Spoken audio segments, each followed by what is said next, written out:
A war without bullets. The Chinese regime has a strategy to win without fighting, to destroy a country from within. In this special report, we look at how the Chinese regime uses unrestricted warfare, how that's playing out in America, and how lives are already being impacted.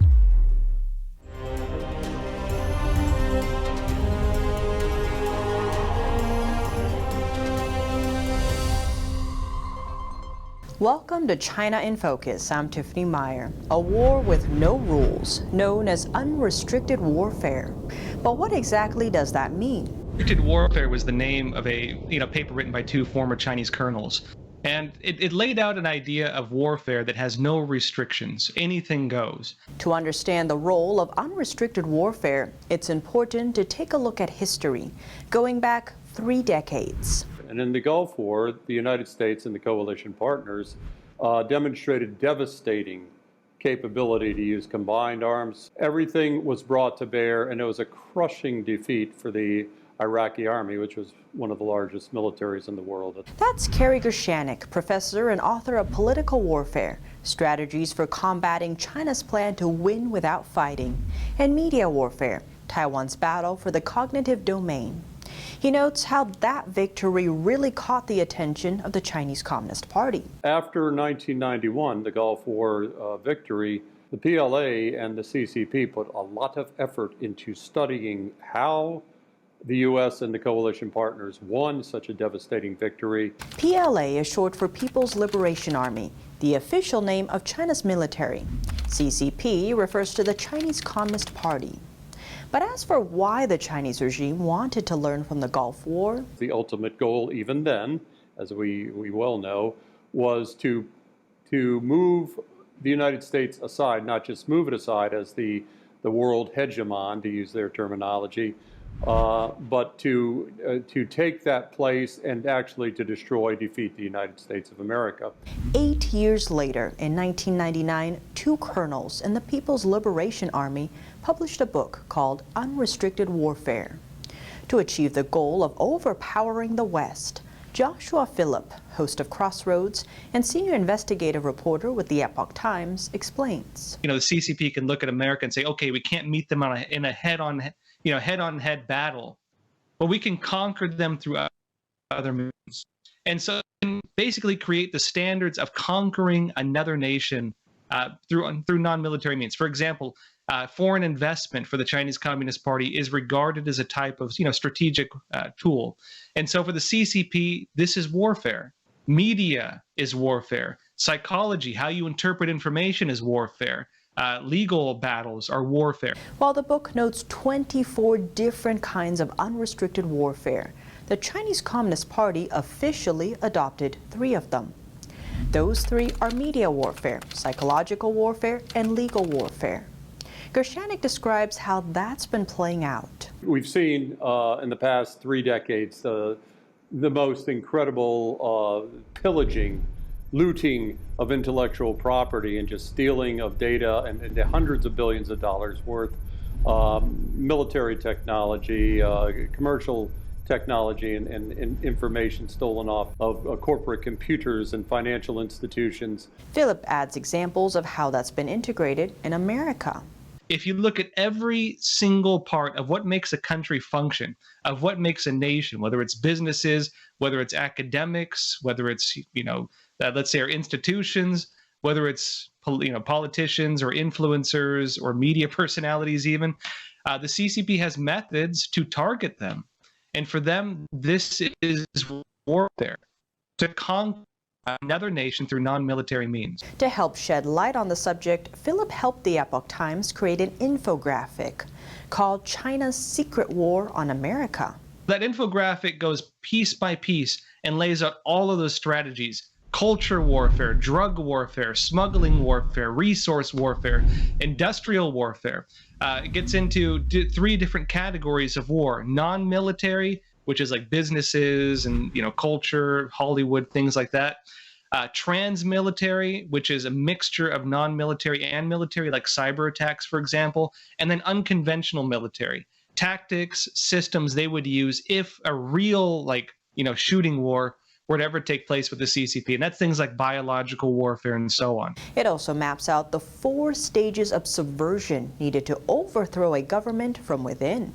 Starts off on demoralization. You break the will of a country.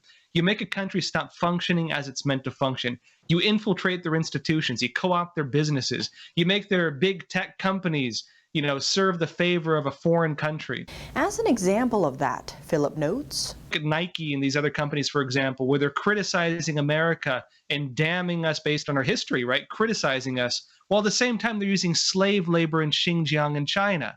And they don't dare criticize that, right? It's things like that. Demoralize them, break their will, criticize them, wear out their infrastructures, make the people feel hopeless. That's demoralization. The second stage is destabilization. Philip points out how through that channel, you make their systems stop functioning as they're meant to function. You can look at the CCP's influence, for example, in some of the different, grassroots organizations in the U.S. that have played roles in creating instability inside the United States.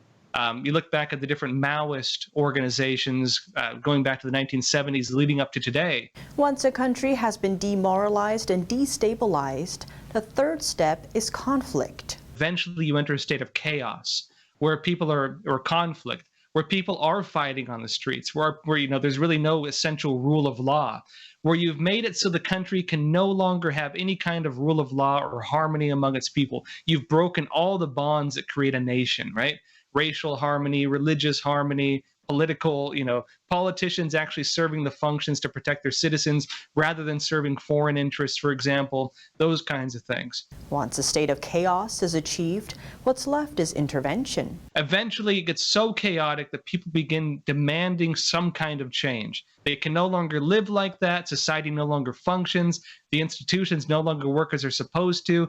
They've been taught to criticize and think badly of everything about their country, whether it's the culture, the history, or the current system, and they begin demanding a new system. And finally, and from that, they move in, and that's what they call normalization. And normalization is where they institute a new form of government, often bringing policies that people would never normally accept. One major part of the Chinese regime strategy is what's known as the United Front. The United Front Work Department it's a branch of the Chinese Communist Party, first of all. Mao Zedong called it one of the magic weapons of the CCP. And the United Front Work Department is a system, a government agency, meant to infiltrate foreign countries, establish networks of influence, and co-opt the leadership or influencers of that country. And how is the United Front functioning as the CCP's magic weapon?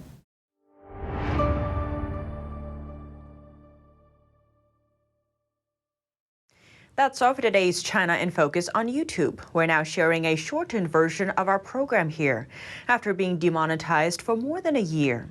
Here's what's coming up in our second half.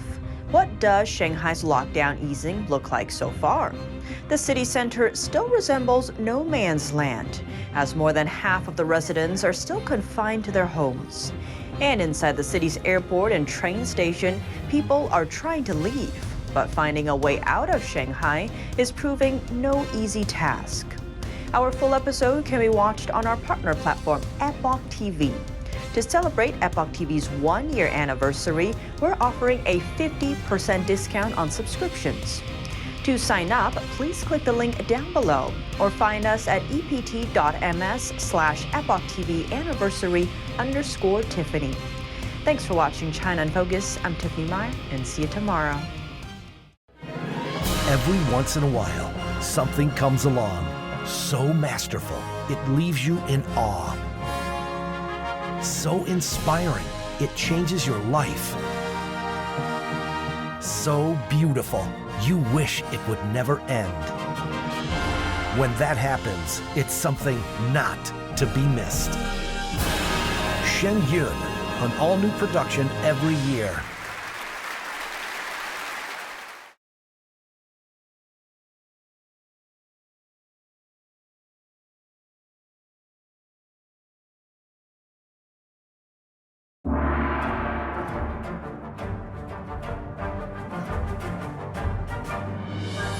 The performance was enchanting. I feel better about the world. I feel uplifted. It touches you. It really does. The expertise of the dancers was really, really strong. To know that it was live music was really fantastic. We didn't want to miss this. Make sure you see it. Have to come. Life-changing.